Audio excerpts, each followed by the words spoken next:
मुझे दिनांक 31 जुलाई 2025 को श्री रविशंकर प्रसाद और सदन में प्रतिपक्ष के नेता सहित सत्ता पक्ष व प्रतिपक्ष के कुल 146 सदस्यों द्वारा हस्ताक्षरित निम्नलिखित प्रस्ताव की सूचना प्राप्त हुई है, जिसमें भारत के राष्ट्रपति को माननीय इलाहाबाद उच्च न्यायालय के वर्तमान न्यायाधीश न्यायमूर्ति यशवंत वर्मा को न्यायाधीश जांच अधिनियम 1968 की धारा 3 के साथ भारत के संविधान के अनुच्छेद 124(4) के साथ पठित अनुच्छेद 217 और अनुच्छेद 218 के अंतर्गत उच्च न्यायालय के न्यायाधीश के पद से हटाने के लिए एक समावेदन प्रस्तुत करने का प्रस्ताव है। ये सदन संकल्प करता है कि इलाहाबाद उच्च न्यायालय के न्यायमूर्ति यशवंत वर्मा को उनके निम्नलिखित कदाचार के लिए पद से हटाने के लिए महामहिम राष्ट्रपति जी को एक समावेदन प्रस्तुत किया जाए। दिल्ली उच्च न्यायालय के तत्कालीन न्यायाधीश न्यायमूर्ति यशवंत वर्मा वर्तमान में इलाहाबाद उच्च न्यायालय के न्यायाधीश के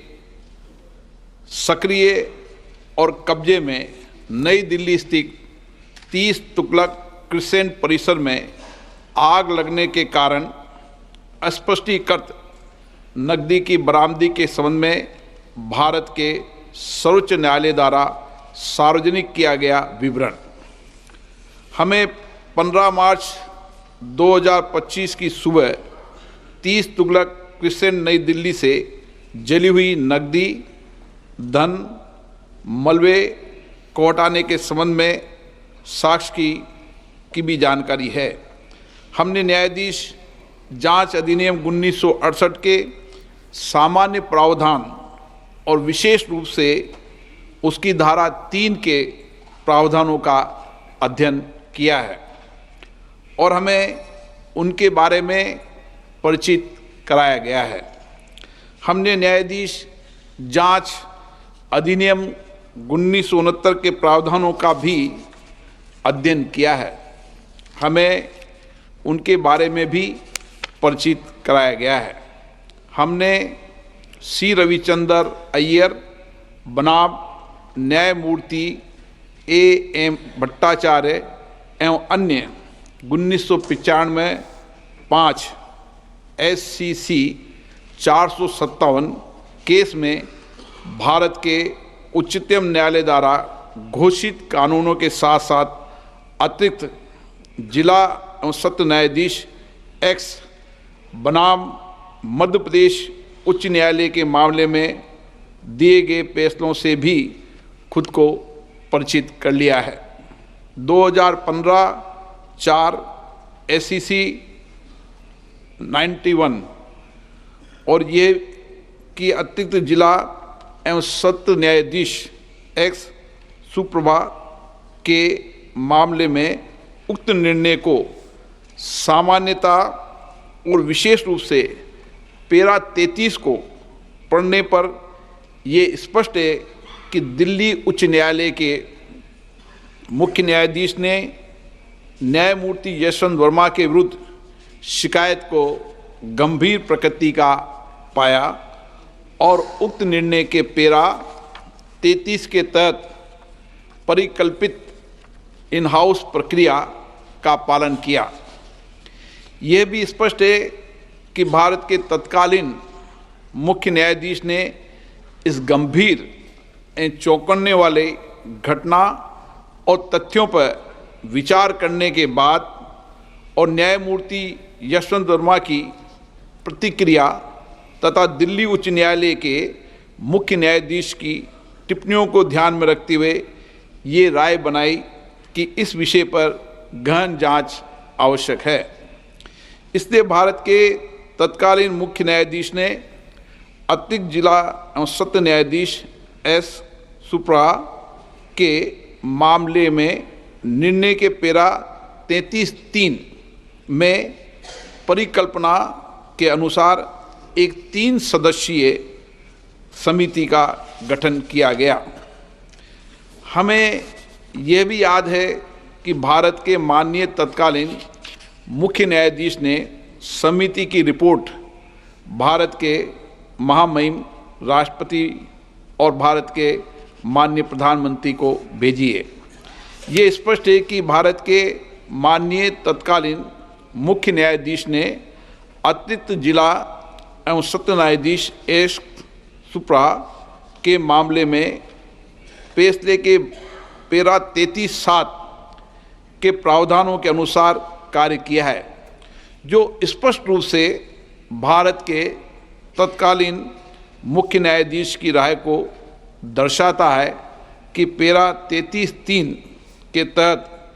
गठित समिति की रिपोर्ट में पाए गए आरोप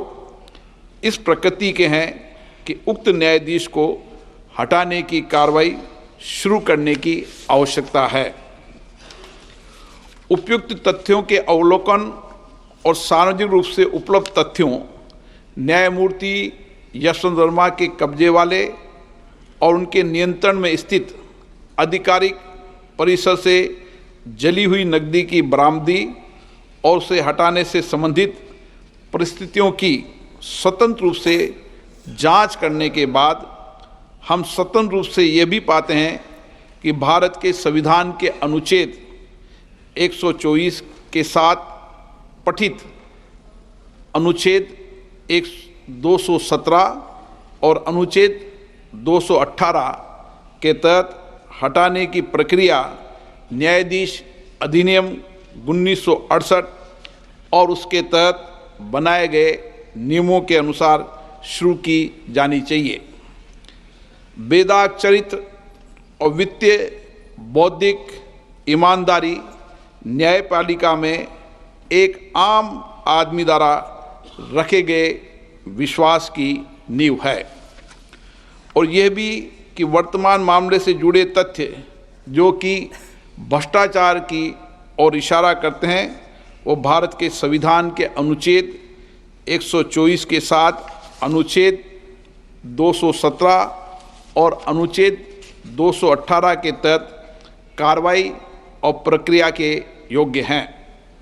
और संसद को इस विषय पर एक स्वर में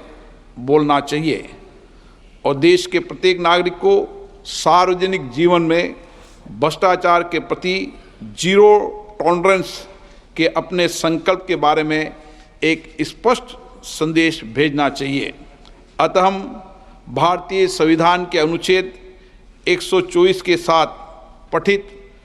अनुच्छेद 217 और अनुच्छेद 218 के अंतर्गत इलाहाबाद उच्च न्यायालय के न्यायाधीश न्यायमूर्ति यशवंत वर्मा को पद से हटाने के लिए ये प्रस्ताव प्रस्तुत करते हैं। कृपया इस प्रस्ताव पर आगे की कार्रवाई की जाए। इस प्रस्ताव को नियमानुसार उचित पाते हुए मैंने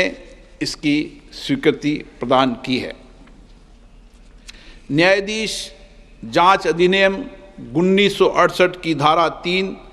की उपधारा 2 के अनुसार मैंने न्यायमूर्ति यशवंत वर्मा को पद से हटाने के अनुरोध के आधारों की जांच करने के उद्देश्य से निम्नलिखित 3 सदस्यों वाली एक समिति गठित की है। माननीय न्यायमूर्ति श्री अरविंद कुमार, न्यायाधीश उच्चतम न्यायालय, माननीय न्यायमूर्ति श्री मनिंदर मोहन श्रीवास्तव,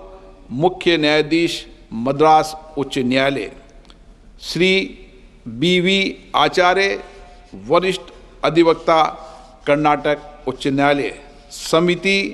यथाशीघ्र अपनी रिपोर्ट प्रस्तुत करेगी। जांच समिति की रिपोर्ट प्राप्त होने तक ये प्रस्ताव लंबित रहेगा। माननीय सदस्यगण, मुझे कुछ माननीय सदस्यों की कई विषयों पर स्थगन सूचना प्राप्त हुई है। मैंने किसी स्थगन